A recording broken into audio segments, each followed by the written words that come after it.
boa tarde a todos os seguidores, né, desse programa tão importante, maravilhoso para todos nós. Saber que aqui na nossa cidade, Alto Alegre do Maranhão, nós temos alguém, né, com essa visão de estar sempre entrevistando pessoas para que outras pessoas lá fora possam conhecer melhor a nossa cidade, o que a nossa cidade tem de melhor, não é? Sou a Maria Júlia Pessoa da Silva, nascida no dia 29 de maio de 1961, né? Você já sabe, então, que eu estou fazendo já meus 63 anos, logo mais.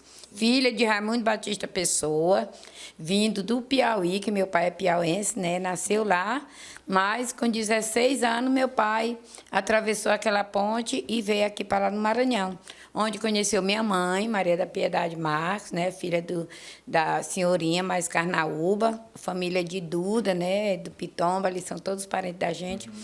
Então, meu pai conheceu minha mãe e logo se casaram. E meu pai hoje, agora em maio, meu pai vai fazer 100 anos. Aqui, meu pai casou com minha mãe, né? Viveram, fizeram festa de casamento de 60 anos. Minha mãe morreu agora com 84 anos. Vai fazer 7 anos agora em julho que minha mãe morreu. E eles tiveram 12 filhos, né? Eu sou a 5ª filha. Teve a Alzeni, minha irmã, que está com 71 anos, teve o Antônio e teve o meu irmão bombeiro que morreu, né, que já tem 32 anos que ele faleceu.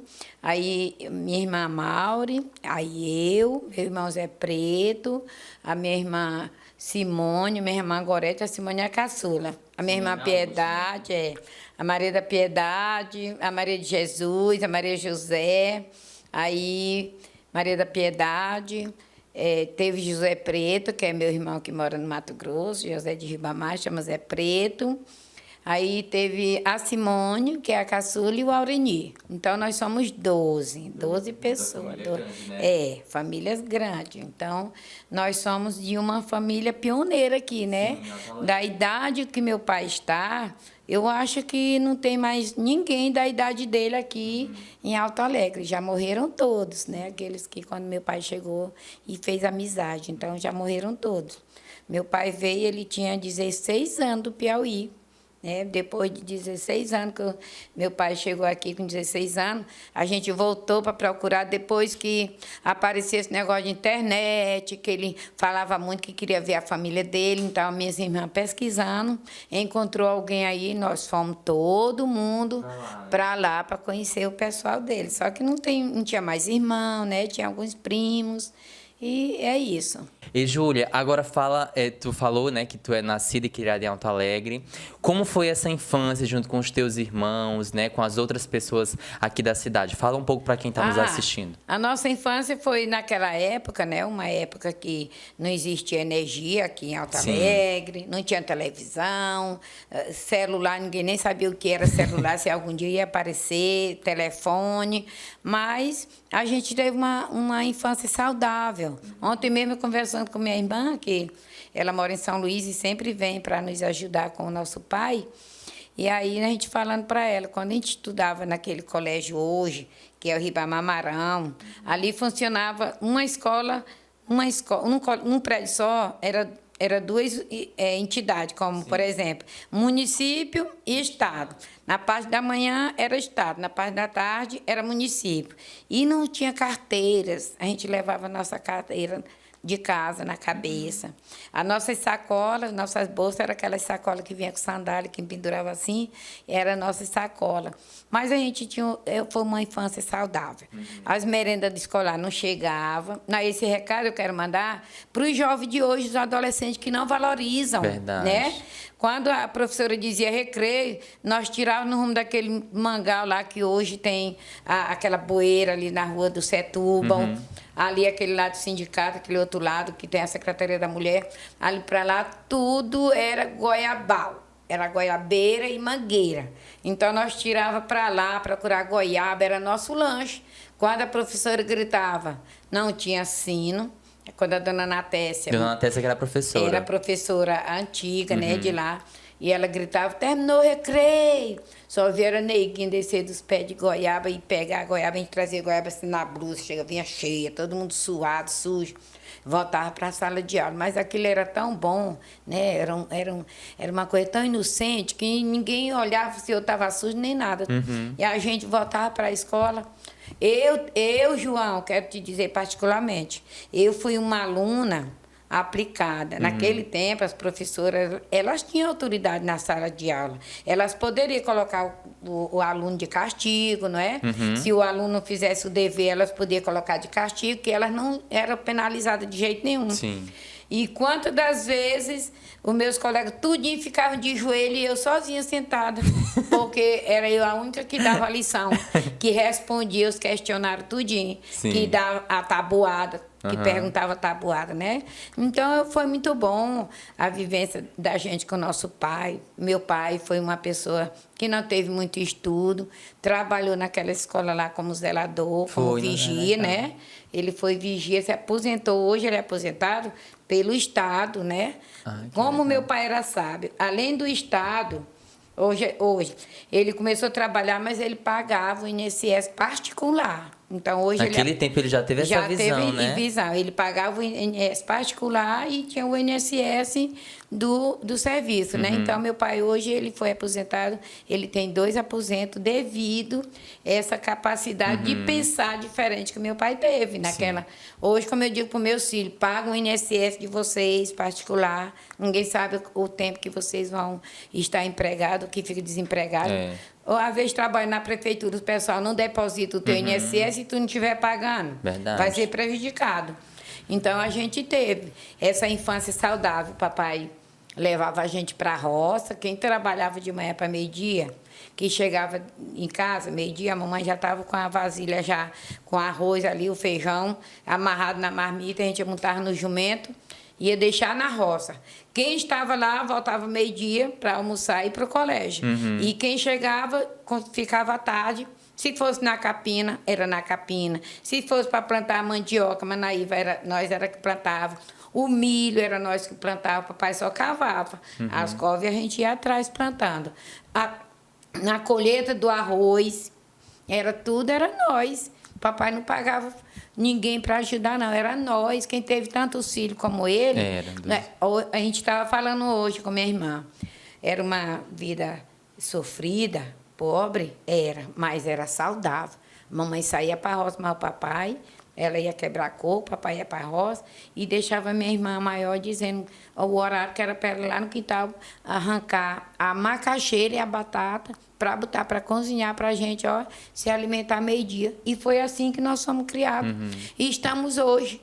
Nossos irmãos, só um que morreu com 33 anos, que foi o bombeiro, que nós chamamos de bombeiro. Mas todos estão vivos, filho do papai. O mais novo do papai hoje tem 50 e poucos anos. Então, a gente teve uma vida sofrida, mas saudável. Alimento e saudável. Alimento sem agrotóxicos. O meu pai plantava, fazia hortas. Nessa época, era ele que abastecia a nossa cidade de horta, até porque quase não tinha ninguém na cidade. Era pequena, né, Júlia? Quase não tinha ninguém, né? Essa rua do comércio aí que vocês veem, rua para um lado para o cheiro, não tinha ninguém. Não tinha ninguém. Os moradores naquela época era meu pai, o senhor Antônio Viana, que morava de frente, que já morreu, o seu Nestor. Aí tinha o Alberto Torres, né? Aí aqui na avenida tinha a tia Duda com o pessoal da dona Eunice, o esposo dela, que tinha o bar. E mais na frente atravessava, tinha o Natinho e a dona Maria, mãe da Vanusa, que outro dia esteve aqui fazendo também com vocês, né? Então, era esses comerciantes que tinham o seu Vivim, lá o Santo Torres, eram poucos, mas o papai plantava e coletava o tomate, era cada tomate bonito, sem agrotóxico, né? Repolho, papai plantava, cenoura, e a gente saía para vender com ele. Eu, muitas vezes, ia agarrada aqui no corre do papai, ajudando ele a vender. Então, naquela época, nossos pais eram pobres, mas nos alimentava com toda a sabedoria, né? Nos dava alimentos saudáveis, a gente criou todo mundo forte, não cresci porque era ruim mesmo, não deu para crescer muito, mas A gente foi bem cuidado pelo nosso pai. Nós tivemos uma infância saudável, muito saudável mesmo. E Júlia, e aí vocês cresceram, né? Todos vocês, os irmãos, aqui ainda em Alto Alegre. E como foi a vivência enquanto jovens, né? Vocês que logo assim sempre foram da igreja, né? Como foi o envolvimento de vocês na igreja, nos grupos de jovens? Ó, meu pai, quando ele chegou aqui na cidade, na época, não existia nenhum movimento na Igreja Católica. Ele foi que se sentiu convidado de sair de porta em porta, convidando para fazer uma reza à noite, para rezar. Aí os padres de São Mateus tomaram conhecimento, então vieram, se ofereceram. Aí vinha uma vez no ano, o papai fazia aquele movimento, celebração. Quem estava no interior que queria batizar seus filhos, trazia para batizar. E assim o papai, ele foi o primeiro catequista, a primeira pessoa a criar esse movimento da Igreja Católica em Alto Alegre do Maranhão. Nós temos orgulho hoje. Sim. Hoje eu canto o salmo, como tu sabe, na igreja, né? Nós desperdiçamos muito tempo. O papai levava a gente para a igreja, mas a gente ia, mas não tinha aquela vocação. Mas nós todos somos educados na igreja, que meu pai levava a gente. A nossa animação de domingo não tinha outro lugar para ir, a não ser a igreja. E aquela primeira igrejinha ali da Rua do Comércio, né? São Pedro. São Pedro, ali foi meu pai. Levava minhas irmãs mais velhas, ajudando a carregar, arrancar pedra ali na Altamira, para carregar, para fazer a igreja. Foi meu pai que incentivou. Na época tinha a dona Miraci, a dona Isabel, a dona Joana Copes, né? Que ajudavam ele. Então, com essa criatividade deles, essa boa vontade, fizeram a primeira capelinha, que é aquela lá. Doado o terreno pela dona Lindalva Marão, que na época era dona da terra, né? E ela ajudou a construir. Então, passaram a vir os padres celebrar uma vez. E daí eu fui me tornando catequista, a Gorete foi se tornando a cantora da igreja. Vocês veem hoje que nós nos preparamos, escolhemos canto com antecedência. E na época o papai chegava lá e dizia assim: boa, sua menina, ligeira aí, escolhe um canto de entrada. Ligeiro do perdão era assim, o padre celebrando e nós procurando os cantos, porque mesmo com a boa vontade dele, ele não tinha aquela sabedoria de fazer com que passo a passo, né? Antes, mas na hora saía tudo. Sim. E a gente se criou caminhando para a igreja. Eu e minhas irmãs. Era 12 filhos. Nem todos tiveram o mesmo caminho, mas todos participam de igreja, onde estão. A minha irmã Alzenia e minha irmã Maria em São Luís. A minha irmã é coordenadora daquele grupo de casais, né? A minha irmã Alzeni faz parte da Legião de Maria. Eu, mais a Gorete aqui e a Simone fazemos parte na liturgia, né?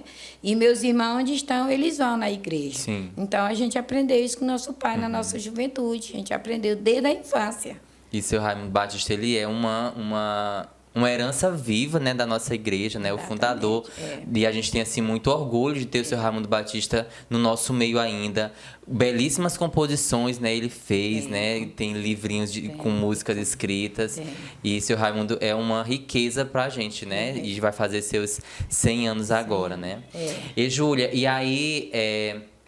Ainda, logo tu começou a te envolver também no mundo do trabalho, né? Tu já começou a trabalhar. Por onde foi que tu trabalhou tanto aqui em Alto Alegre? Eu ainda jovem, naquela época que não tinha muita coisa, mas aos 11 anos o papai me botou no corte de costura. Além de estudar, a dona Zezé, foi minha professora de costura, né? Então eu aprendi. Informativa.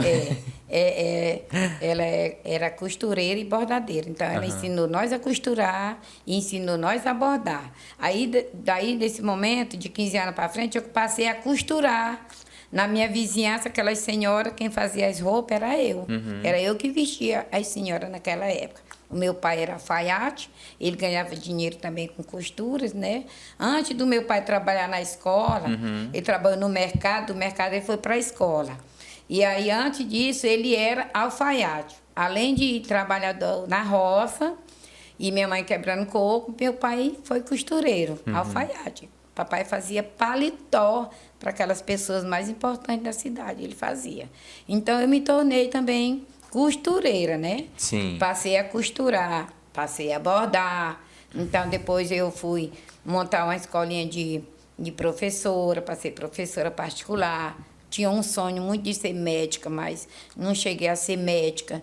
Depois, quando eu me casei aos 23 anos, fui embora para a Imperatriz.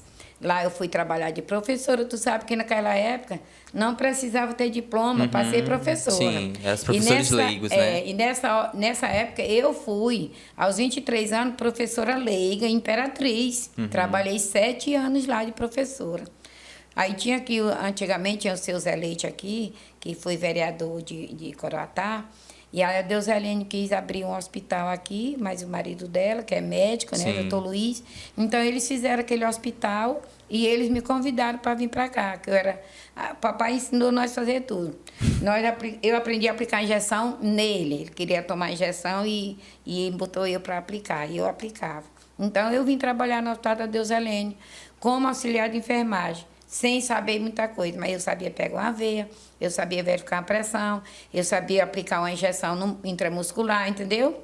Então, com isso, eu passei a trabalhar na Deuselene. Trabalhei durante 7 anos lá com a Deuselene. Saí com 1 ano, eu estava com o bebê no colo, ganhei o Jonas lá. Aí, depois de passei mais 1 ano em casa, ela me chamou de volta, trabalhei 7 anos lá. Então, fui auxiliar de enfermagem. Nós fizemos o curso de auxiliar. O governo, na época, foi... Eu não estou lembrando quem foi o presidente. José Serra era o ministro da Saúde. Então, ele deu o Profai para quem quisesse fazer o auxiliar de enfermagem. E eu fiz pelo Profai. Além de vir todo o material, ainda tinha uma bolsa de R$ 30. Naquele tempo era muito dinheiro, hein, Era muito dinheiro. Nós ganhávamos esse dinheiro para poder estudar. Sim.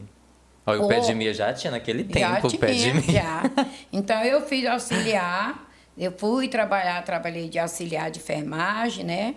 Aí, depois, saí do Hospital da Deuselene, fui trabalhar com o seu Ditínio como vacinadora.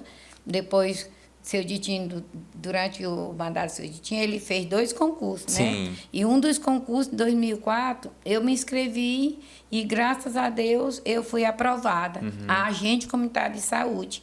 Então, eu passei a ser agente comunitário de saúde, que agora vai fazer 20 anos. Sim. 20 anos eu trabalhando, porque eu amo ser agente de saúde. Eu acho que foi com essa doença que me facilitou eu ter diabetes hoje. Sabe por quê?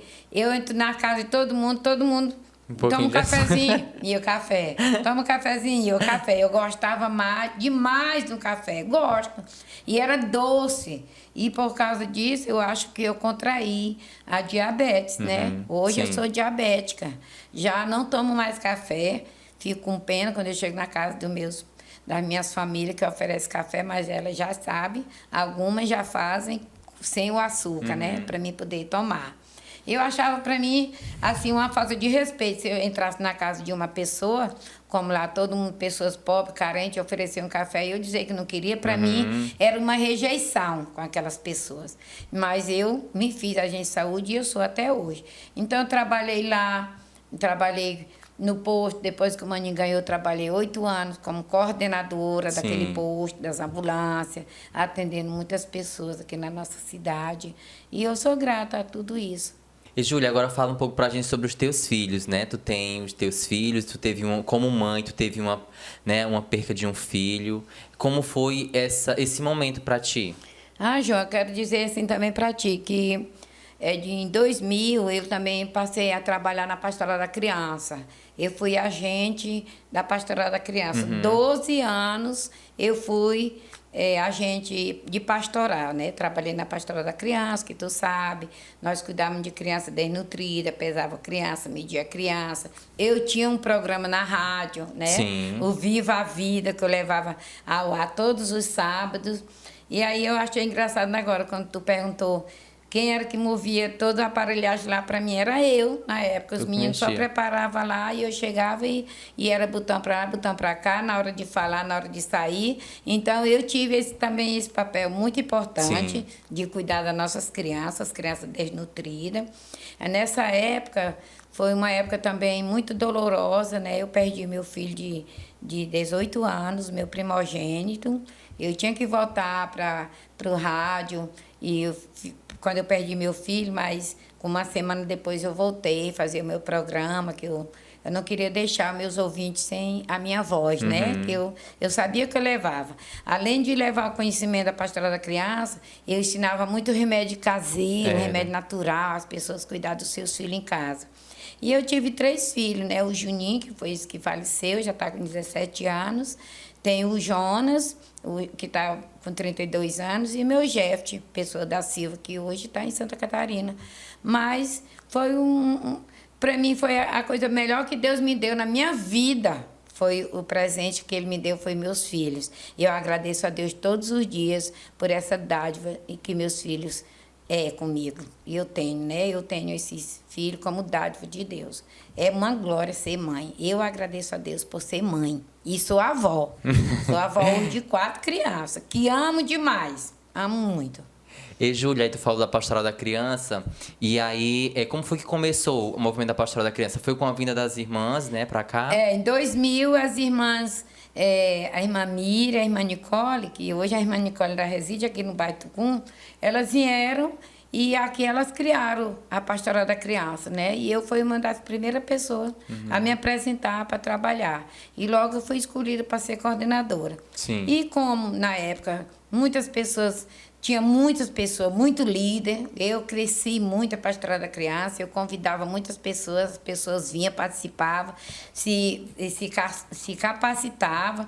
Através da Pastoral da Criança, nós fizemos capacitação de aprender a fazer detergente, fazer sabão em pó, sabão líquido, tudo a gente sabe fazer. Eu sei fazer tudo isso. Aproveitamento de alimentos, né? Como a folha, o babaçu, a gente criou aqui o mesocarpo do babaçu, a gente ensinou as mães a fazer óleo. Então, nessa época, a Pastoral da Criança motivou muito as mães a ter uma alimentação saudável com seus filhos. Se muitas hoje esqueceram, porque já passou tantos anos, né?